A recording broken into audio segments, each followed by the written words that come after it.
Allô, on est Noémie, Asma, Et Omar. trois étudiants dévoués au bac en nutrition à l'Université de Montréal, et on vous présente aujourd'hui, dans cette courte capsule vidéo, des trucs et des astuces par rapport à l'alimentation. Donc, tout ça, c'est tiré d'un guide qu'on vous a préparé et qui sera bientôt disponible sur le site web de la Maisonnette des parents. ce guide contient 10 recettes du déjeuner au souper, ainsi que plein de conseils de conservation et d'astuces anti-gaspillage. Avant de vous présenter le tout, on a des questions pour vous.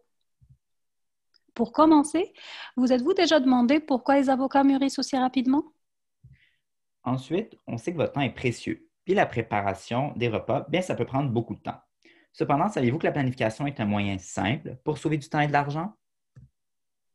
Sinon, planifier, c'est une chose. Mais est-ce que vous vous sentez souvent à court d'inspiration pour vos soupers? Finalement, saviez-vous qu'il existe un aliment ayant à la fois des bienfaits sur la planète et votre compte en banque? Si les réponses à ces questions vous intéressent, vous êtes à la bonne place. Cette vidéo est faite pour vous. On a parlé au début du mûrissement rapide de l'avocat. C'est quand ça devient mou. En fait, le coupable, c'est l'éthylène. Qu'est-ce que c'est ça, l'éthylène? Laisse-la finir, Omar, voyons donc. En fait, l'éthylène, c'est un gaz produit par certains fruits après la récolte, comme l'avocat, les bananes, mais pas que. Pour plus de conseils de conservation, consultez notre guide. L'éthylène aide les avocats à mûrir en très peu de temps, si on les laisse sur le comptoir. Ça affecte aussi les autres fruits à proximité et c'est exactement pour ça que les framboises pourrissent plus rapidement si on les laisse à côté d'un avocat. Ah, donc si je comprends bien, Asma, si je laisse mes poires vertes super dures à côté de mes bananes, d'ici quelques jours, elles devraient être mûres? C'est exactement ça. Maintenant, si on parle un petit peu de planification de repas, on sait que vous êtes occupé et c'est pourquoi nous vous avons préparé une solution toute simple. Ici, on vous présente un modèle de fiche de planification. En ayant cette fiche, vous pouvez visualiser ce que vous avez dans votre panier, ce qui vous reste dans le garde-manger et ce qui vous reste à acheter pour préparer les repas de la semaine. C'est un outil que vous pouvez afficher sur le frigo pour mieux voir ce que vous avez et ce dont vous avez besoin. Même si ça peut prendre un petit 15 minutes à remplir un dimanche après-midi, ça vous permet de sauver du temps à l'épicerie et d'éviter d'oublier des aliments que vous avez déjà. Puis en plus, vous pouvez sauver des sous. Pour avoir la fiche, consultez notre guide. Parlant d'épicerie, on sait que des fois, vous pouvez voir des drôles d'aliments passer, que ce soit à l'épicerie ou ailleurs. Est-ce que, par exemple, vous avez déjà vu ça? Qu'est-ce que c'est ça, cette tomate-là? Sais-tu quoi faire avec ça? Mais oui, Omar, inquiète-toi pas. D'ailleurs, t'es pas le seul à pas connaître. D'ailleurs, ça, c'est pas une tomate, c'est une aubergine. Donc, c'est une aubergine thaïlandaise. C'est un légume très populaire dans les pays asiatiques. L'aubergine va souvent remplacer la viande dans les recettes de curry, puis elle peut être utilisée aussi crue dans les salades. D'ailleurs, c'est super facile de la préparer. Il faut juste couper la partie supérieure où il y a la tige.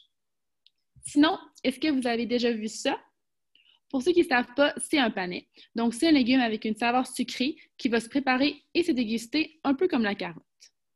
Donc, on pourrait faire des salades, des purées, des potages comme avec une carotte. Exactement. Par contre, il faut savoir que ça cuit plus rapidement que la carotte. Pour avoir plus de recettes, consultez notre guide. Maintenant, parlons d'un de mes aliments préférés, les légumineuses. C'est vrai que c'est bon, les légumineuses. Avoue que c'est super bon. Moi, j'ai un faible pour les lentilles. Puis toi, Asma? Je dirais les pois chiches, c'est bon et pratique. Guys, est-ce qu'on revient à notre sujet de départ, s'il vous plaît? Oups, pardon. Alors, les légumineuses ont plusieurs bienfaits, dont sur l'environnement et sur votre compte en banque. Pour ce qui est de l'environnement, leur culture permet de baisser les émissions de gaz à effet de serre, ce qui est super bon pour la planète. Pour ce qui est de votre portefeuille, une portion de légumineuses vous coûte 2 fois moins cher que de la viande. Pour plus de détails, consultez notre guide. Donc, comme vous pouvez constater, il y a vraiment différentes façons de conserver vos aliments, comme de savoir ceux qui produisent de l'éthylène. Puis il y a aussi plein de façons de préparer de délicieux repas nutritifs, que ce soit avec des légumineuses ou des aubergines thaïlandaises. Nous espérons vraiment vous avoir convaincu de vous procurer notre guide, bientôt disponible sur le site internet de la Maisonnette des parents. Faites vite, il est gratuit pour le moment. Pourquoi il sera payant après? Mais non, mais ils ne savent pas. Non. D'ailleurs, c'est bientôt le temps des fêtes. Donc, si vous ne savez pas quoi acheter à votre tante éloignée qui habite en Espagne, Procurez-vous notre guide. ou si vous voulez conquérir le cœur de votre belle-mère algérienne, Procurez-vous. Là, c'est bon, Asma, je pense qu'ils ont compris. En plus, notre guide, il transcende les frontières. En plus d'être disponible en français, il est disponible en arabe et en espagnol. Sur une note plus sérieuse, nous vous invitons à remplir le sondage de Google Forms ci-bas, s'il vous plaît, et à laisser vos commentaires en bas de cette vidéo. Merci beaucoup pour votre participation et bon appétit! Gracias y buen provecho. شكرا وبصحتكم.